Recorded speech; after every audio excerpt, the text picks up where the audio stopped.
Yung mga pinagsasasabi ninyo na ang iiwanan lang ni Pangulong Bongbong Marcos na legasiya ay pagnanakaw, wala kayong maipakitang ebidensya doon. Mga ebidensya nyo, ano?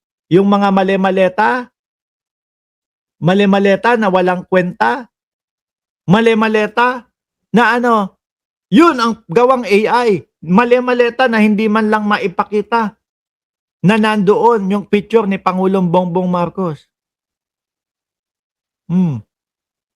Meron yung mga issue sa inyo. Hanggang ngayon, hindi po nila sinasagot. Mga magnetic lifter at kung ano-ano pa po, mga bossing, mga pagpirma para po maimbestiga sila. Ayaw nila. Takot sila, mga bossing. Lahat po, simula 2016 hanggang ngayon po, 2026, mga kababayan. Puro pag-iwas lang po ang kanilang ginagawa. Panay lang po, wala, ganito, ayaw namin matuloy o hindi matutuloy ang impeachment kasi dalawang impeachment ang pinasok sa taong ito. Dapat isa lang. Puro ganun lang po. Yung pinagyayabang nila na hindi naman daw po illegal na gumamit ng mga alias. Totoo yun. Hindi illegal na gumamit ng alias. Pero pagdating sa COA, kailangan mo nang ipaliwanag kung sino yung alias na ginamitan mo. Dahil, syempre, sangay po ng gobyerno yun.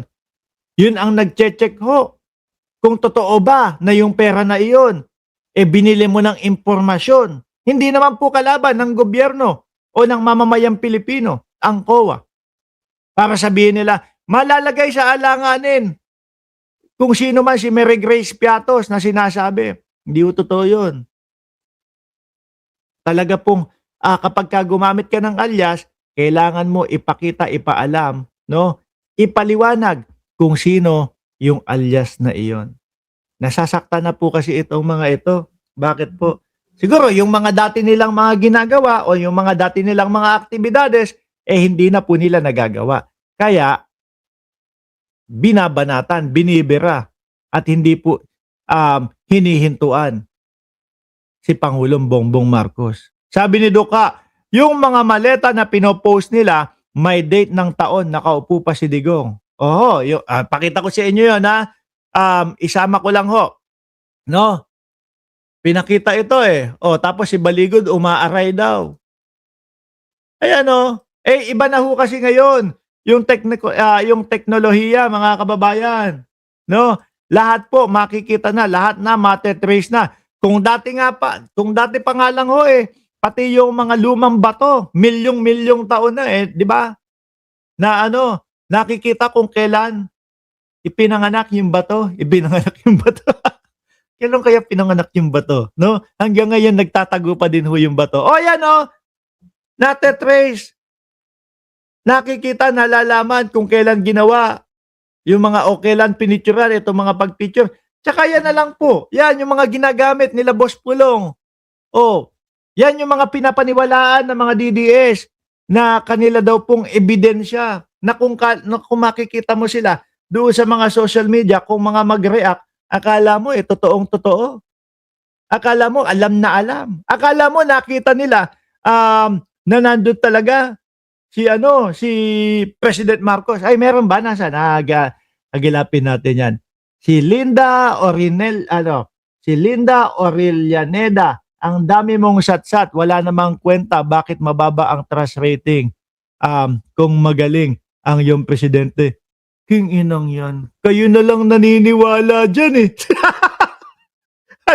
Sabi ko nga sa inyo, hindi pwedeng hindi maniwala ang mga DDS doon sa mga pinapakalat ng kanilang mga kasamahan na mga trust rating ni Pangulong Bongbong Marcos. Hindi pwedeng hindi sila maniwala. Kasi nga po, kasama siya doon sa uto-uto.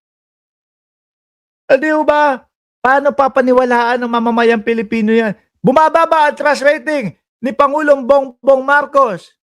Samantalang siya ang nagpapaimbestiga, siya ang nagsimula, siya ang naglatag sa ating lahat. Ito yung 15 kontraktor na nangunguna sa nangunguna na makakuha ng mga proyekto sa gobyerno. hanggang sa nagsala-salabat na po, hanggang sa naggala-galamay na po, umabot na sa mga pangalan ng mga senador. Tapos siyempre, kabilang banda, Sara Duterte tumataas yung ratings. Sige nga, nasan ba yung kanina nag-comment dyan? No? May tatanong lang ako sa iyo. Ano ang pinagbasihan ng pagtaas ng ratings ng Vice Presidente? Gusto ko lang marinig from the DDS. No? Gusto ko lang makakita nung pagtatanggol galing sa DDS. Mark! Ganito tuturuan ko kayo. Example. Mark, kaya tumataas ang ratings ng Vice Presidente kasi nagtanim siya. Kasi may tree planting siya. Bigyan nyo kami ng ebidensya o nalalaman ninyo na naging dahilan kung bakit tumaas ang trust rating o kung bakit mas nagtitiwala ang mamamayang Pilipino kay Vice Presidente Sara Duterte. Siya lang! Putay na, baka nilabasan nyo na naman ako. Baka umalis na naman kayo. Di ba? Gusto nyo ako magbigay kung bakit hindi pinagtitiwalaan ang Vice Presidente? Kung bakit yung mga survey ninyo hindi totoo? Sino ba naman bobong Pilipino ang maniniwala at mas pagtitiwalaan ng Vice Presidente kung yung mga issue sa kanya hindi niya sinasagot? Kung yung mga confidential funds etc. hindi niya sinasagot? Sino ba namang maniniwala at magtitiwala sa Vice Presidente kung ang mga lumalabas sa bibig mo ay puro pagbabanta sa buhay ng presidente?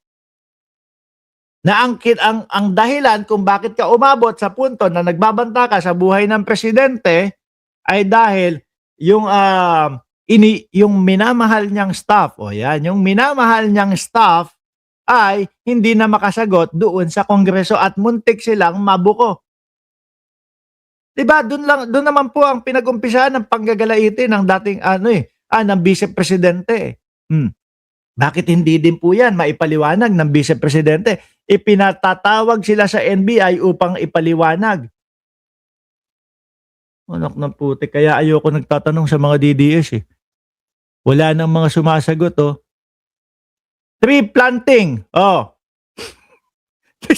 Miski yun na lang ang sagot nyo sa akin. Miski yun na lang ang sabihin nyo sa akin. Mark, kaya tumaas ang ratings ng Vice Presidente kasi nagtanim ng puno. May tree planting. Yan ang sinasabi ko sa inyo. Ang kaibahan ng mga DDS sa kaibahan natin. Pag sinabi natin kung bakit kakaunti ang nagtitiwala at humihina ang tiwala sa Vice Presidente, meron tayong paliwanag. Ang mga DDS, kapag ka nagsalita po, mga kababayan, wala nang paliwanag. Ang importante sa kanila, maiparinig, maiparating doon sa tenga ng mga Pilipino yung pamumulitika nila. Wala na. Umalis na. O iwan na ho natin ito, mga kababayan.